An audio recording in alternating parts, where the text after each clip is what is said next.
This is Duke University.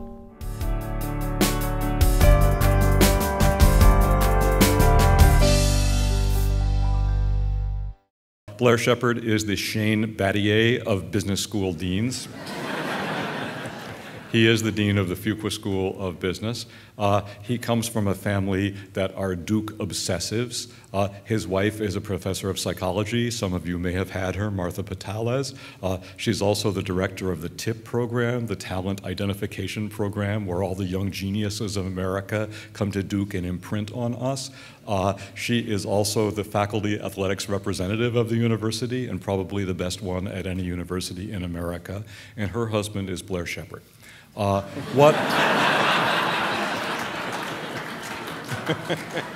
think it's a perfectly fair description, and I bet you're not going to disagree.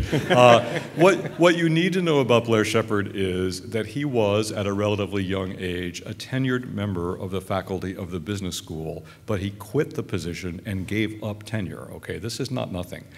He'd had the idea that there was something that an ordinary business school didn't supply. He had the idea of creating high-quality, tailored executive education programs and supplying them around the world. So he quit his day job, launched a venture that was a completely entrepreneurial, innovative idea, took this thing, brought it to the state where Duke corporate education has been rated #1 in the field of executive education, 8 consecutive years or something like that. He's dealt with clients in every industry. He's dealt with clients in something like 65 or 70 countries around the world. And so when we had a vacancy for the dean of the business school, and you had a chance to have someone with that experience, you thought, this is relevant experience indeed. This is a person for whom internationalism is not some vague phrase that one gestures at. He actually has done this work and opened these doors all around the world. He's somebody for whom entrepreneurialism is not a theoretical concept, but somebody who has lived the risks and glories of that way of life. And I would say, since Blair came back into the fold at Fuqua, well, what? You see the rankings. I saw that Business Week ranked you the 6th best business school this year, and the faculty research profile the #1 of any business faculty in America. During this time, you have pioneered all kinds of programs. We now have a program for students who graduate with a liberal arts degree as undergraduates and then realize they don't really know how to do anything, and they're too young. They're too young to go back for an MBA because you want experience of your MBA students, and yet you want them to have had the freedom to use their education to explore broadly. But why pay the price of not knowing how to do anything? So Blair created with his faculty a 1-year degree program in Fuqua for people who are just out of undergraduate school called the Master of Management Studies. This has been a huge success. Blair is single-handedly really the person who led Duke's way into China in Kunshan, and who has been working with his faculty to devise the programs that will first be launched there. So I just see him as being a typical one of my colleagues. If Duke has done so well in these years, it really is because of all the people who've been in leadership positions, who've got their faculties to work together to do interesting new things, and I think Blair is a wonderful example of that. I will now segue to my seat. Blair! Dick, how are you? Good to see you.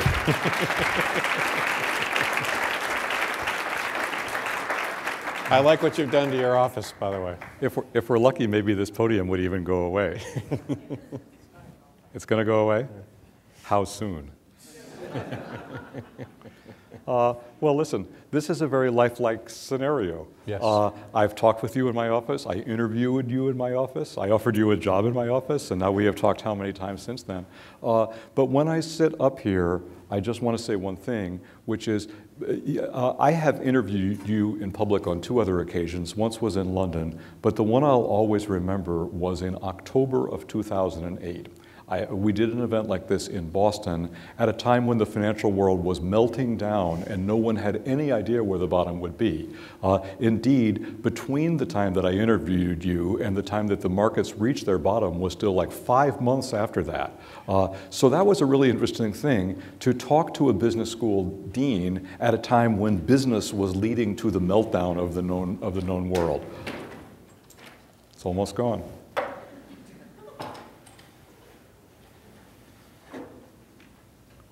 Hello out there. So here's the question that I would just begin by asking you, which is, you taught in a business school over decades, and now you've been dean during this time of extraordinary economic tumult. How has it changed your idea of business education to have the economy behave as it has in this period? Well, first thing is actually it's been involuntary for us in a way because the nature of the student I presumed it wasn't voluntary. The nature of the student has changed. Okay. So the student who enters the business school now is actually much more concerned about the institutions of which business is composed. And so, for example, we have 72 dual degree Masters of Environmental Management MBA students. We had none when the crisis started. We have a number of students who are actually now trying to actually get into the regulator business, not just in the business of the people being regulated. And so there's this shift in the makeup of the student body to a set of people saying, I want to be successful in business, but I want to be successful in a business where the institutions that surround business make us more effective. And so a part of it is not what we think we should do, but what the students are demanding of us is actually pretty interesting.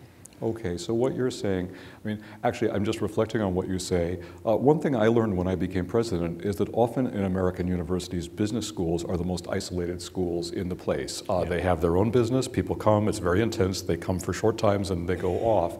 But you're talking about a post-isolationist model of business education. Yes, I think so. Okay. I think one of the things that the crisis demonstrated is interdependence. Right. It demonstrated it globally, right? So it showed that actually a problem in southern Florida could actually have a profound effect in China or in India or other parts of the world. But it also demonstrated that parts of the world that we thought were separate from each other are more connected than they were. So I think that we have to be post-isolationist, both in the sense of domestically not isolated, but also in the sense of better connected to other parts of the university. Okay, so you gave two examples, and I'll just pick them up. So I know, Duke has all kinds of joint degrees, but the question is, do people elect to do those joint degrees? And so what you're saying is, although we've had joint degrees of business and environment, for instance, on the books for a long time, that all of a sudden you find all kinds of people trying to do a business degree that has an environmental dimension. Yes. So spin that out for me. Well, I think part of that is our doing, and part of it is just the world we're in. So the our doing part, I think it's fair to say that the two institutions, which are the environment school and the business school, sort of thought of each other as the enemy. Right. So when I arrived, you're the problem and they're the solution. Yeah, exactly. We're the problem, they're solution, right. And they actually are irrelevant and don't understand how you make money, and so there was this debate, and it even occurred in our admissions departments, for example. So our admissions people would say, well, you can't really admit them because they don't really care about business. You can't really admit them because they don't care about the environment.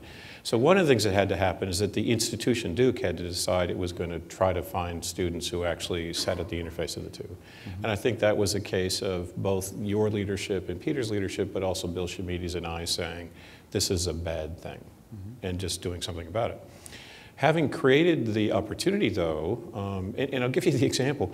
When I got here, environment students would go to Keenan Flagler to take business because, after all, Fuchs was evil. It was kind of tragic. But so we had to get rid of that. But then what happened is actually the students wanted it.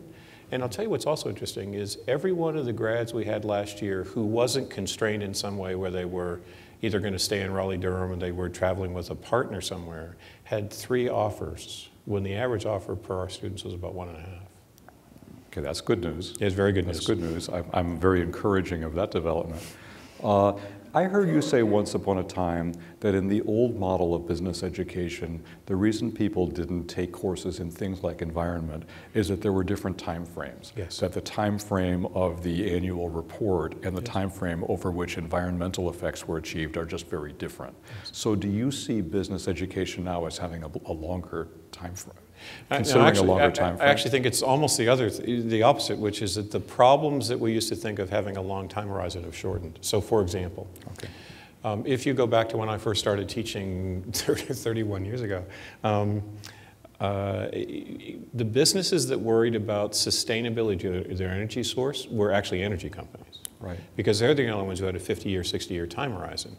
But today, if you're in business, you have to worry about the sustainability of your energy source, because actually it's a problem within 3 or 4 year cycle, 3 or 4 year period. So the problems have shrunk in periodicity, and now they're in the time horizon of business thinking. And I think businesses are now thinking further out. They're worrying about, am I creating a business that can sustain over a 10 or 20 or 30 or 40 year period, rather than can I just do well in the next 2 or 3. Okay.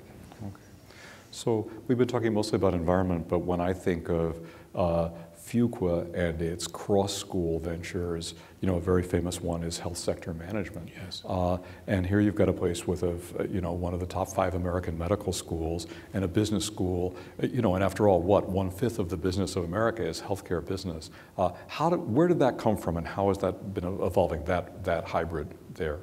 So it actually was a stepchild that became a really fantastic opportunity. So essentially, Duke had an MHA program, Hospital Administration Program. It was the #1 announced in the world. Michigan started, we were second, but we announced first. It was a really, really, really good degree. And then what happened is hospitals got too complicated for the expertise of medical schools to teach. Right. Because it used to be taught out of the medical school. It was taught in the medical school. That's right. Then it came to Fuqua because the medical school dropped it. They didn't want it. Right. It came to us. We didn't really want it. Right? And there's actually people in the class who probably remember that period and say, you didn't like me very much. But they've welcomed us back because we've embraced it. And then in I guess it was 1999, we had to make a decision about are we going to get serious or not. And we just said 21% of the GDP at some point in the future, it looks like. It isn't quite yet, but it looks like it's growing to that. And someone needs to be really good at it. So we made a bet, and we actually did 2 pretty lucky things. One of them is we hired a guy who was an MBA, MD, which is pretty rare at the time, who just was a brilliant person. And we actually created some courses that hadn't been created by anybody else, and developed a real expertise. What's interesting in this point is when we have a tournament against other schools, in terms of a student getting admitted to Fuqua versus another school, if they're in health, we win tournaments even against schools that we don't normally like, Stanford and Harvard. I love tournaments. Okay, so I talked about you being somebody who had a career as an entrepreneur. Yeah. And what other word can we use for you? You had an idea of something that didn't exist, and you had no certainty that you could make it exist, but you thought it would be worth a try. So the first question I'd ask you about this is, how does your work as a dean benefit from or draw on your own personal experience of entrepreneurship? You know, by the way, I was unemployed for 4 days because we actually had to not know that the business was going to get started for tax purposes for the university. So Martha was not happy for that 4 days. She must have had her theories. Yes, but 2 ways, actually. I think you mentioned them both. The first is you develop a significant appreciation for the nature of the challenges that firms are confronting that you're trying to put students into. All right. And it's clear that we live in a global world. It's not, by the way, when you just live in Durham. Right. And this is one of the challenges we have, which is that the experience of much of the institution is actually doing really interesting things in Durham. But if you spend time with the leading firms in the world, it's clear they're preoccupied with how they can engage the world. Right. And so you get a sense of their lens, and therefore you have to say, what's the nature of the school that's necessary to get in front of what they're going to be needing 10 years from now or 15 years from now. The second thing it's done is actually persuaded me about how urgent it is. I think, so if you take the example we talked about earlier about the cycle of problems shrinking, this need for us to get parts of the university connected to each other is coming faster than we're acknowledging to ourselves it's coming. And so I think that what it's done for me is create a greater sense of urgency. Okay. Let me ask you, a very striking thing to me is the burgeoning of entrepreneurial activities in universities. And now we have, well, Kimberly Jenkins, who used to be one of our trustees and who had founded the educational practice at Microsoft and then had worked for Steve Jobs and stuff like that, is now our head of entrepreneurship. And we we got 2 giant grants to support it this spring. And I've been over, to watch competitions and elevator speeches and things of that sort. But since I myself, I'm not an entrepreneur, right? I'm the president of a university. I didn't start it. It's not a startup university. You've encouraged entrepreneurship. I've encouraged it. So I ask you this in all seriousness: how can a business school teach entrepreneurs? I ask it because to some extent you think entrepreneurs are the people who dropped out of business school because they thought, I want to do it myself. So first of all, there are lots of ways to be stupid as an entrepreneur. We can help you not make those mistakes. Okay. Second, I actually think that entrepreneurship is not unlike many of the translational things you were describing earlier, which is you do it in life, but so part of our task is to create opportunities to feel entrepreneur-like. Okay.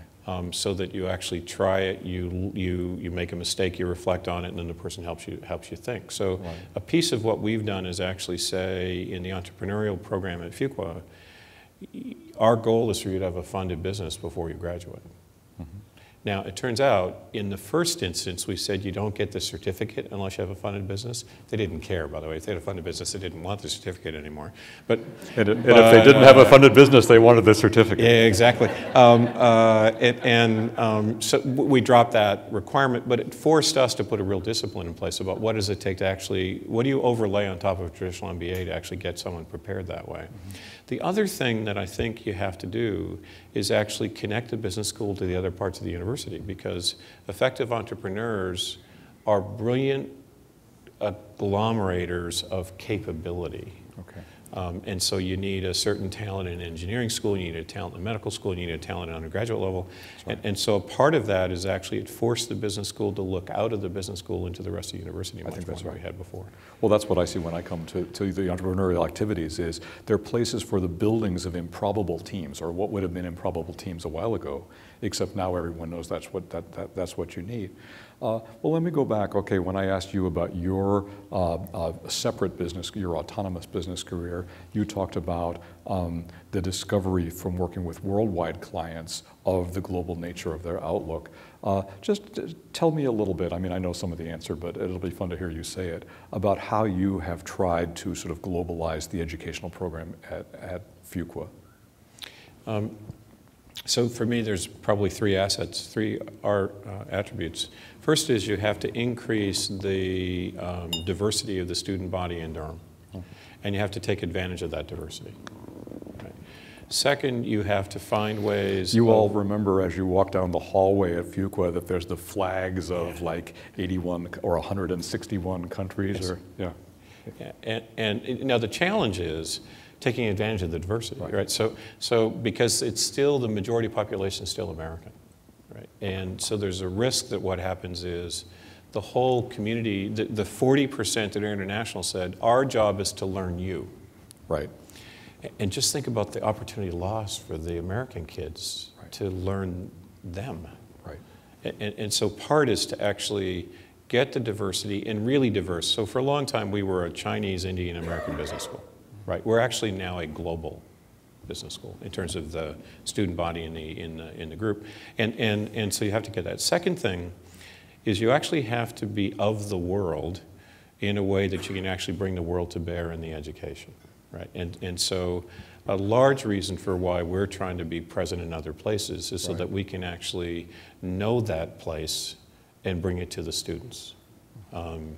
And actually connect that place. So for example, if we have telepresence in China, we have telepresence in Durham, we can actually get the leading Chinese business people and entrepreneurs talking to our students without having to fly overseas, which they never would do anyway.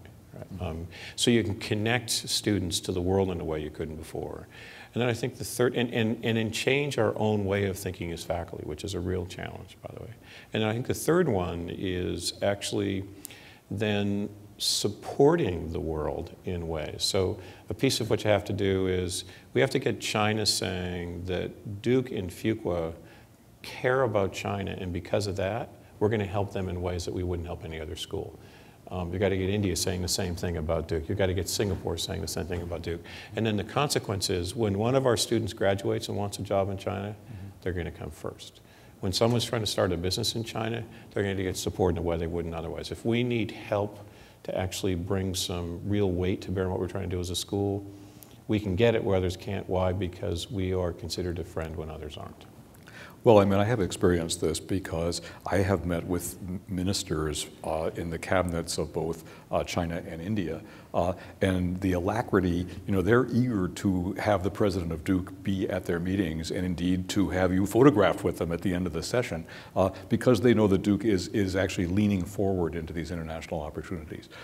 I'm still interested, you know, you make the point, and I think it's easy to grasp, which is that the first phase of international business education was teaching American business education to an international audience, yes, or sometimes an international site. So in other words, it was still Americano-centric, if you know what I mean. I know exactly.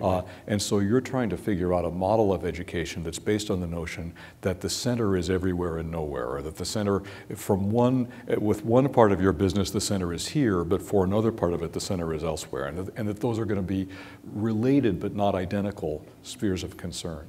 I'm eager to hear you say, you know, I talked a little about the programs we're going to have in China, and Fuqua has been the leader there. What would you, let's skip the first year. That's a year of experiment. 5 or 10 years from now, what would you hope would be the Fuqua presence in China, and what would you hope would be the benefit back to Durham of the Fuqua presence in China? So there's actually 5 features I hope we have in each of the places we're trying to be in. Right. The first is I'd like us to have a research presence so that we're actually understanding the place in the way that right, faculty tend to understand right, places. The second, I'd like us to have some limited degree presence that's unique to that country so that we learn the country by having to figure out what to do for that country. Rather than exporting what we do, we actually do something that's unique to China, for example. Third is we need to have people living and spending time there so they soak up the place and understand the place. Mm-hmm. Fourth, we need to actually be engaged in citizenship behavior in the place. We have to help the country we're in, right? And fifth, we have to engage partners, be they corporate partners or university partners. All of those create some asset that creates tremendous value back in Durham. So let's do them one at a time. Sure. Research asset means our faculty actually, instead of teaching 98% US cases right, and having all of their interesting stories come from the US, right, increasingly from around the world. And are actually teaching interesting constructs that make sense in China that don't make sense in the United States, for example, right, or the question takes a different cast. Mm-hmm. So accounting is different when you have a huge percentage of your economy state-owned, right? How does it change accounting? How does it change financial models? Right. The issue of having delivered a degree, we're going to learn things about teaching mm-hmm, and learn things about students in China that we'll then bring back to the United States, right? We'll create materials that we'll do in China that we'll bring back to the United States. The work of actually living in, we'll be telling stories, we'll be telling interesting anecdotes, we'll be telling amusing tales that come from China rather than amusing tales that come from Durham.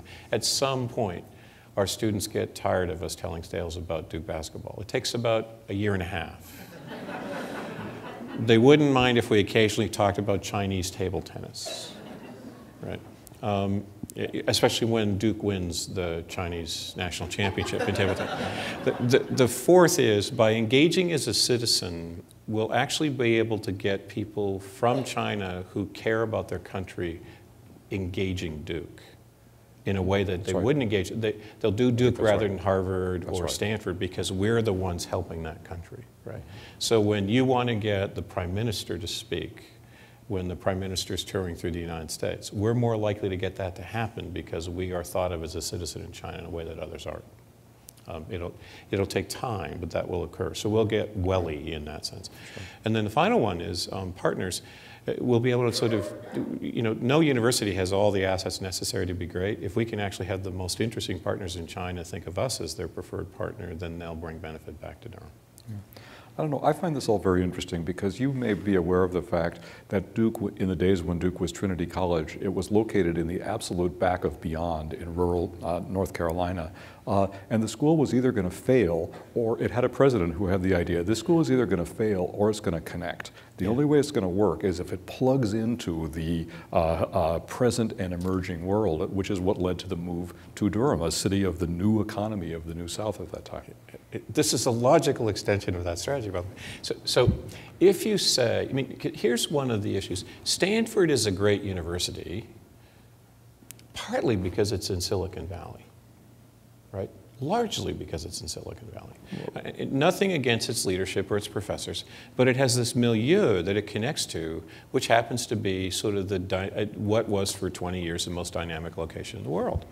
Now imagine Duke happens to be located in 3 or 4 of those places, and really in them, in a way where we're soaking up, we're connecting to, we're relating to, we're part of that milieu. There's no question Shanghai is going to be, the Yangtze River Delta, not just Shanghai, sort of Suzhou to Shanghai, is going to be one of the most dynamic places in the world for the next 20, 30 years. Gotcha. Okay. I should throw it open to these people, but I'll just ask you one question. Okay, so I met with a Duke business person today, and I would just like to tell you how pleasant my day is. I got to San Francisco, I went to a meeting, I walked into the lobby, and a person walked up and said, President Brodhead, I was Duke class of '09. And I thought, hospitality like that, this is a really nice city. So I met with a business person and I said, if you were interviewing the dean of the business school, what would you say? This is a person who was a Duke undergraduate. He went to, has an MBA from elsewhere. And he said, nothing in my education taught me about making decisions, but my job actually involves making decisions all day long. How would you respond to that comment? Oh, that one's easy, actually. It turns out we have the best both analytical and behavioral decision group in the world. And so he should have come to field. My question was meant to stump you. That's a great one. Seriously, one of the themes that became a motif for Fuqua and actually brought us to the place where we are considered such a great research institution is that we understood what was at the heart of his question. That if you're going to be a great business school, decision-making has to be part of every discipline in the school. So give me some examples. So you have Dan Ariely, who's probably the most well-known behavioral decision theorist in the world as part of the marketing department. You have Peter Ubel, we just recruited from Michigan, who is actually probably the leading decision theorist in health sector.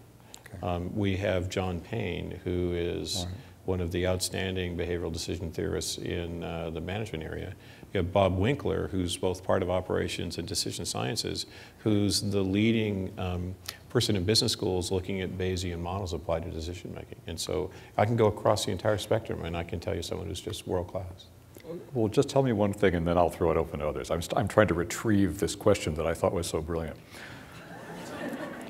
How does theory of decisions apply to the actual making of decisions in situations of risk and uncertainty?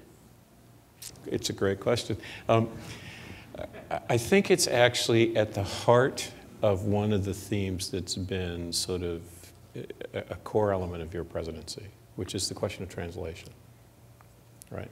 That the job of a business school is to take the disciplinary knowledge and actually understand how that gets nuanced in context. And business schools that teach well do that. Business schools that teach badly don't. Now, you can fail as a business school in 2 ways. You cannot have smart science being done, so you're teaching things that aren't grounded. Or you can have smart science, but the scientist doesn't know how to bring it to anything that would anyone ever do in life, right? And I can give you examples of both of those. Sure. What's really spectacular about our decision people, and actually about the school at large, because in a sense, all the decision people do work with people who are worried about the applied implications of those decisions. So every one of the people I described has colleagues they do research with, where that research is related to how do I make the decision about who to give a drug to or not give a drug to? Actually, Peter Abel does that research, right?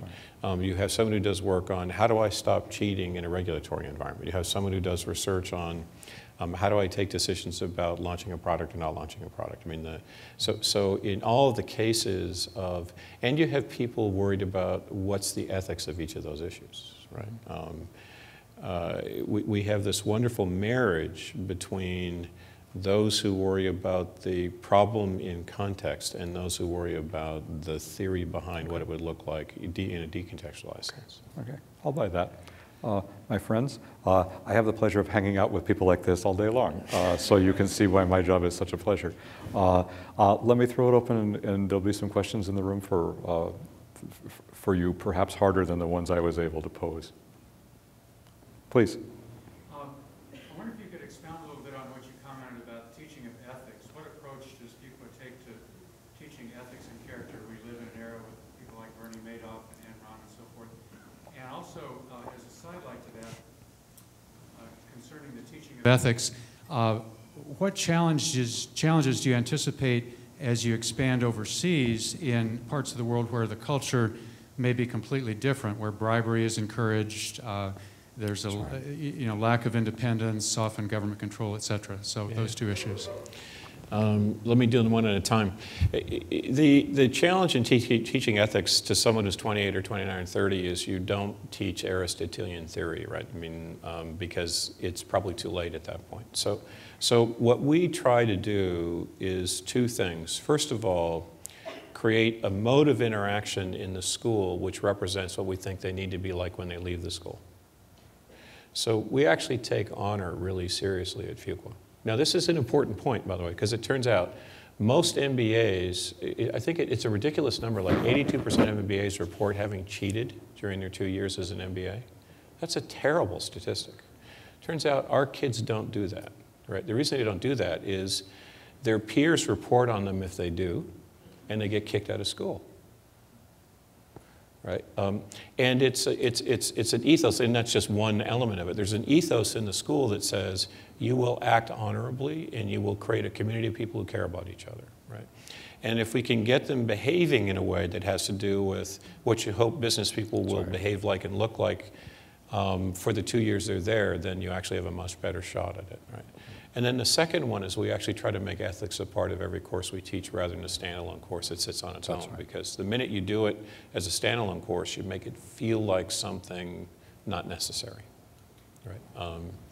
And what we are told by recruiters is our students are more concerned, much better employees in the sense of people you want to work with and people whose judgment they trust. Say a word about the international part. Oh yeah, the international. I think there's actually two elements to this, which is this is a case of where ethics is contextualized, right? Because there's things that we would consider perfectly appropriate that a different society would consider completely unethical, right? So what happens around Washington, there are many places in the world that consider that grossly unethical. The buying of political influence, right? And so you have to be careful assuming that your standard is the only standard that has merit in the world, right? And then and so, for example, part of what happens in certain societies in Asia, for example, is protection of family and friend is more important than abiding by a code. What we have to do in that case is actually talk about the relevance of ethics to different circumstances. So the ethical behavior in a market that allows a market to behave appropriately, you just have to do it. And so what we do, and let me now connect the two ideas. By insisting on what we mean by honorable and community-based behavior for 2 years, we then extrapolate that to say, the reason this has to work is that you can't have a good education unless you behave this way.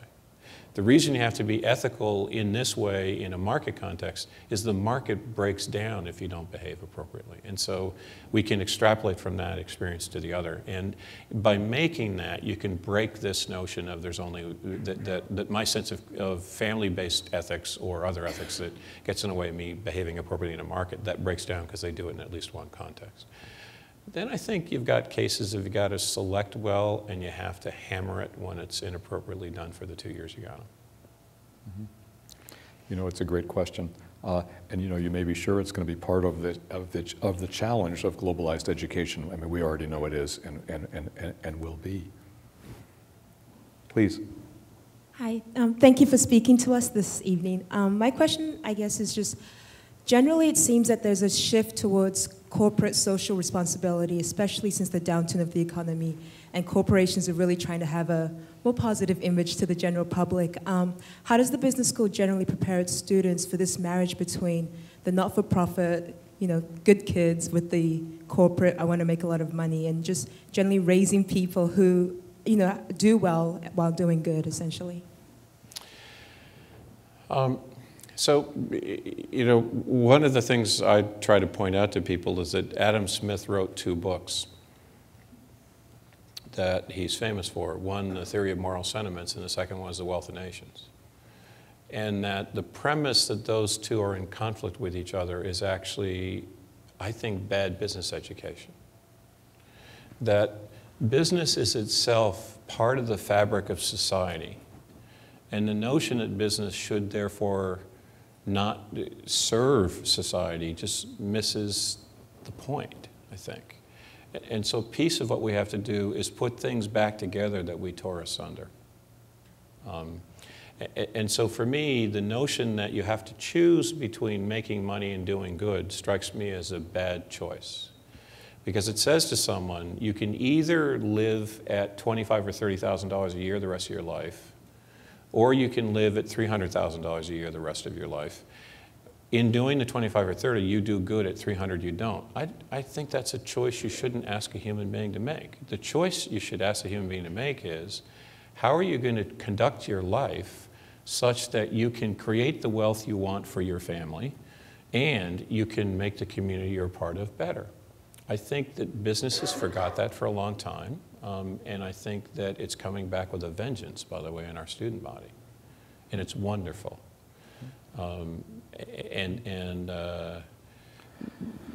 So how you do that, 2 quick things. We have the Center for the Advancement of Social Entrepreneurship at Fuqua, which is one of the leading centers for social entrepreneurship in the world, and it infiltrates itself.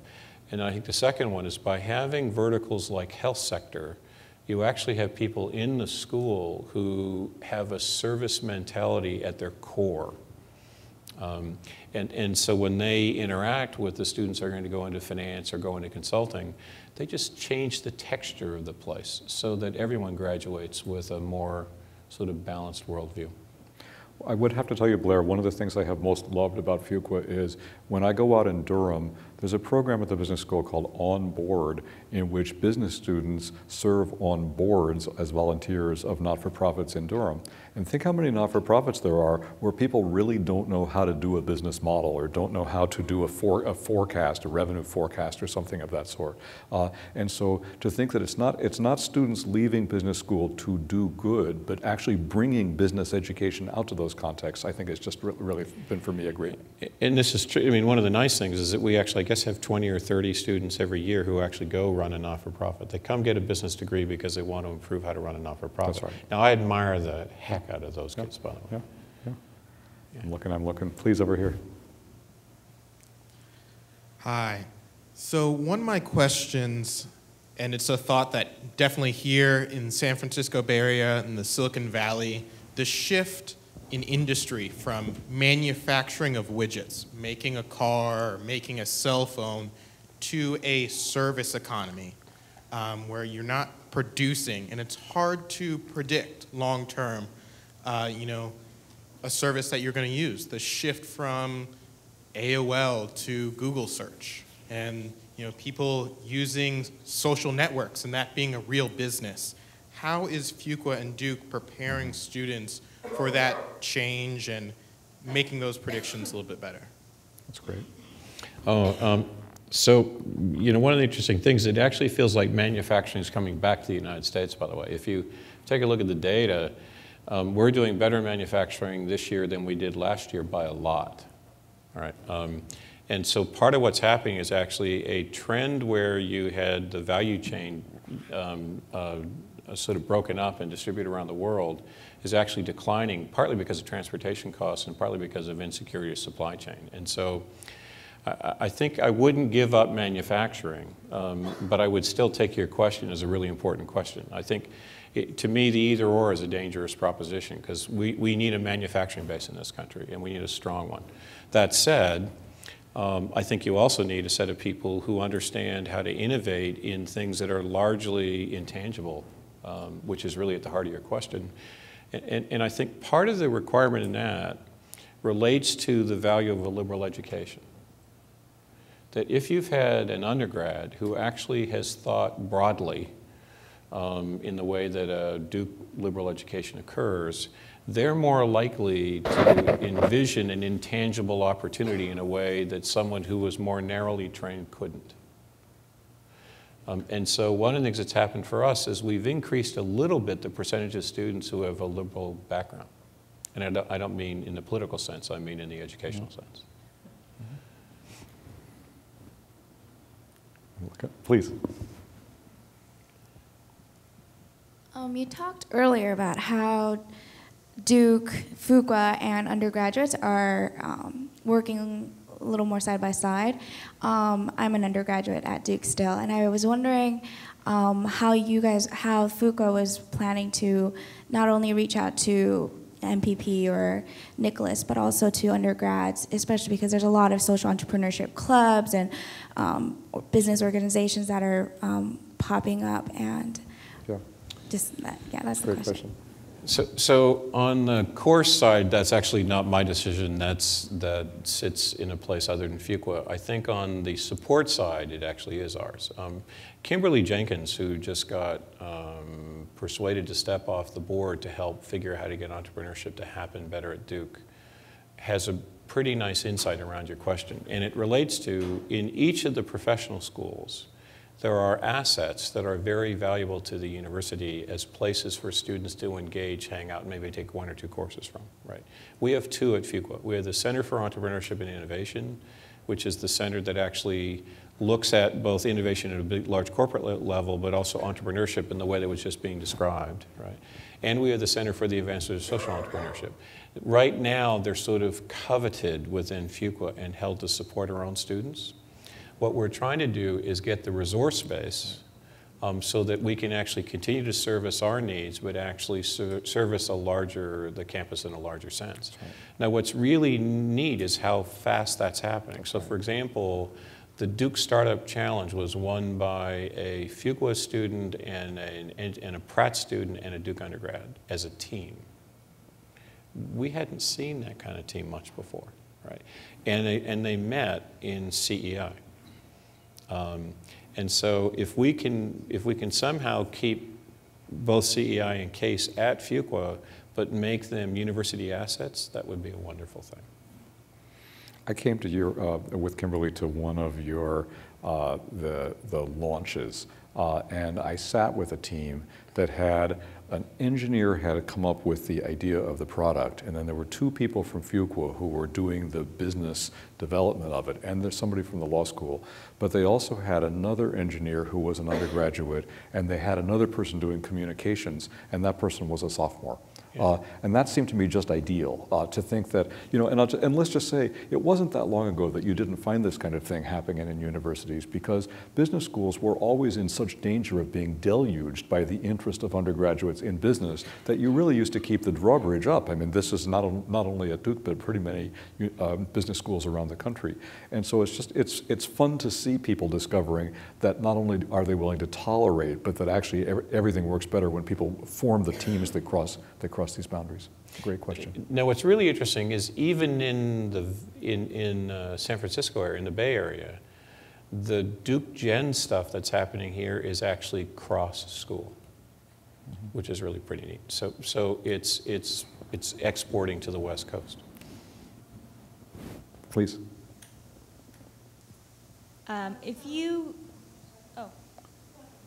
You've got the mic. I got the mic. When you think about how sort of the business world and the workforce and people's expectations have changed over the decades, obviously that change is the constant, right? If you think back, you know, 20, 30 years ago, people were expecting defined benefit plans, and we've seen a shift, and now we're seeing more defined contributions or kind of fend for yourself type of policies. That's right. What are you anticipating? What is the business school talking about? What's the thought leadership around changes that are anticipated for the future? And one idea that I have, or one topic that I think is relevant, is the change in the workforce and what's happening as baby boomers retire, as those parts of the population are requiring more medical attention. And is there going to be some sort of changed demand for people to have more flexibility at work, basically, because they're taking care of their kids or they're taking care of their parents, or gosh, this is just what I want from my life, and you can't have 50 hours every week for 40 years. I'd just be curious about thoughts. So one of the profound things that's going to happen over the next 10 or 15 years is the demography of the developed economies. It happened in Japan. It's happening in Japan faster, the United States slower, because actually there's an influx of youth in the U.S. that's counterbalancing that. But it's happening in Europe at an accelerated rate as well. And I think one of the, and that's happening partly because of the number of kids that are being born to a family, but also because people are living longer. There's some really interesting, not just business issues associated with that, but public policy issues associated with that, right? Which is part of the reason we're going to bankrupt our economy is that we assumed people died at 65. They don't. Right? Stubborn. And it's a good thing too, because a couple of us are close to that. But the problem is we've got a set of policies that assume we died, right? And so it didn't matter that we had the policy starting at 65. Most of us were gonna not be part of the problem. So there's a policy issue, a business issue. For me, the really interesting business question is, what does it mean for people to have 2, 3, 4, 5 careers, for example? Right. What does it mean to re-educate someone at 60 to get a whole new place they're trying to do life? And I think one of the really interesting questions has to do with this notion of people who want to take the business expertise they have and apply it to the not-for-profit world. There's a huge interest in that among our alums who have reached kind of one stage of their career and said, I've done that, I'm as wealthy as I can be, I've put my kids through college, now I want to go help a not-for-profit. There's a whole retooling, retraining case required for that no one's ever created the capacity to serve, really. And so, for me, an interesting part of the question you're asking is actually the person who needs flexible life to take care of. What do you do with the person who's actually living a much richer life? And then the whole challenge of what does it mean to actually be responsible on both ends is really kind of intriguing in terms of implications. The issue in particular is the effect that creates for women, because part of the data around employment of women is women start to catch up as they get slightly older in their careers for the time they've lost in the early phase or middle phase of their career, and actually are more productive longer in life. It's about 5 or 6 years.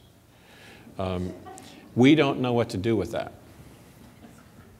But part of what happens is, as you get more productive, you now start taking on responsibility for a parent who actually needs to take care of themselves. So you may actually lose the benefit of that gain. And there's just very little research being done on that. It's really, really, really fascinating to me. So issues of demography, I think, is one. I think there are some other issues that have to do with all of the forces acting in the world that we need to be bringing to business schools as well. So those would be the two. I'm now going to call on the person who thought I called on her before. Please. Oh, thanks. So last night I was watching HBO's Too Big to Fail, and today, driving around, I was listening to All Things Considered about Jamie Johnson and Fannie Mae. And I'm wondering, given that our economy basically tanked in August 2008 and nobody really saw it coming, how has the curriculum changed at Fuqua School of Business to acknowledge the fact that so many things are unknown with regard to economic theory and business practices in the U.S.? So actually, people did see it coming. We just ignored them. And I mean, so I'll give you the example. We actually had a person teaching real estate to our students who 3 years before the market crash said, I'm going to give you one piece of advice that you must listen to. If you listen to nothing else, I'm going to teach you in this class, and that is do not buy a house. Especially in Florida, Arizona, Nevada, and every real estate prof in the country was teaching that. We knew it, right?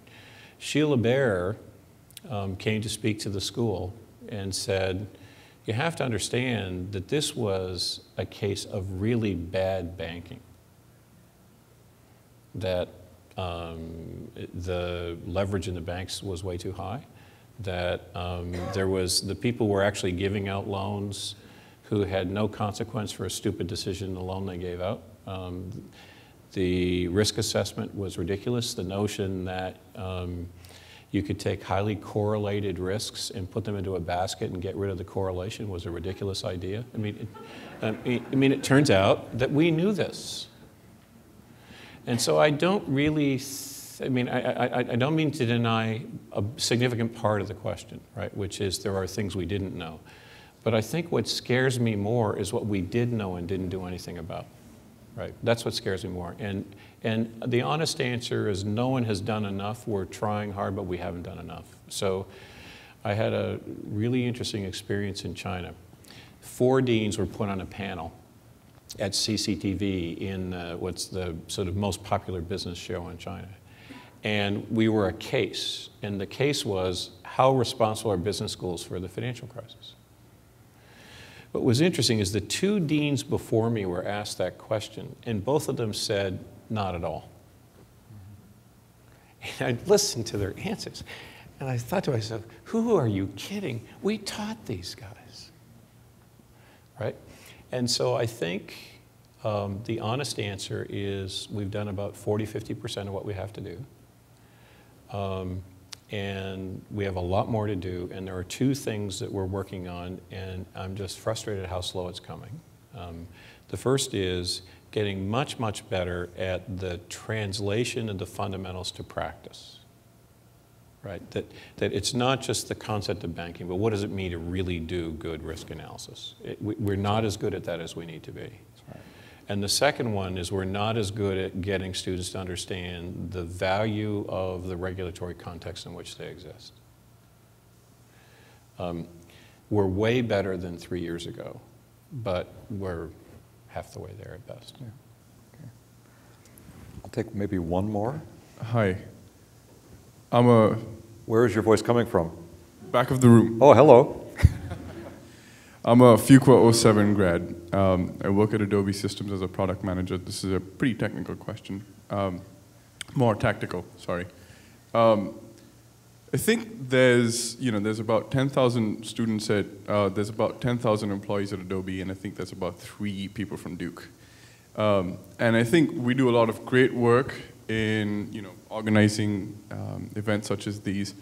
But what can the university and alumnus do together to increase the presence that Duke and Fuqua has here in the Bay Area? And I've sort of had a lot of discussions, try to push this a lot, but essentially there's a lot of resistance to recruiting just because of the physical distance. So what is it that we can do together to increase this, to increase the influence that Duke has here as well? Great question. So what I did when I first became dean was tour around the country and talk to alums and people. And what really frustrated me when I came to California in particular was the number of firms who said, we love your students, we don't hire many. And I said, this doesn't make any sense to me. You love them, you don't hire them, right? What's the problem? And they said, you don't care about us, right?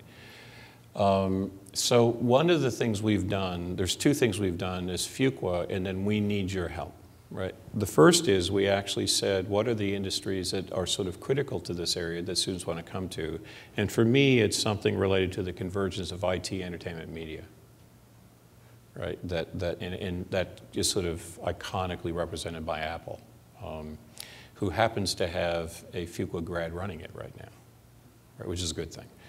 And so we've took in a real emphasis on that, and we've included things like finding alums in that space, getting them connected to the school, getting board members in that space on a board of visitors and on advisory boards for that center, creating coursework to prepare students, and creating clubs to support students. So the two most active clubs we had this year were entertainment, media, and sports, and the second one was the IT club, right?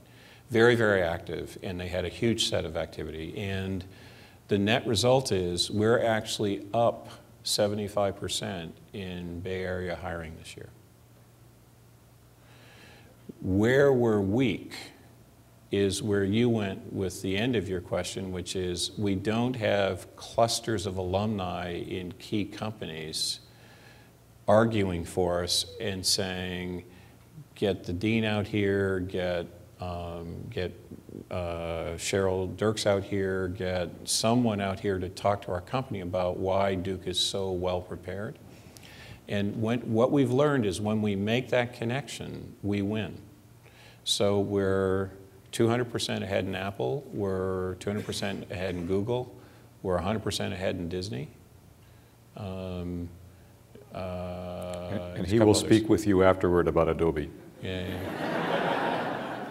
So we need the help. Yeah, that's good. Listen, so we're just sitting here, and it's fun to have the questions come from the audience, and look how they tour the landscape about the ethics of business, the changing demographics of a culture, what education is going to help you when you're looking for your fifth job when you're 55 years old. These are fantastically interesting questions. We're all going to be around outside. The party continues, so find Blair out or find me out, and we will be very happy to continue it there. Thanks so much for being with us tonight. Produced by Duke University, online at duke.edu.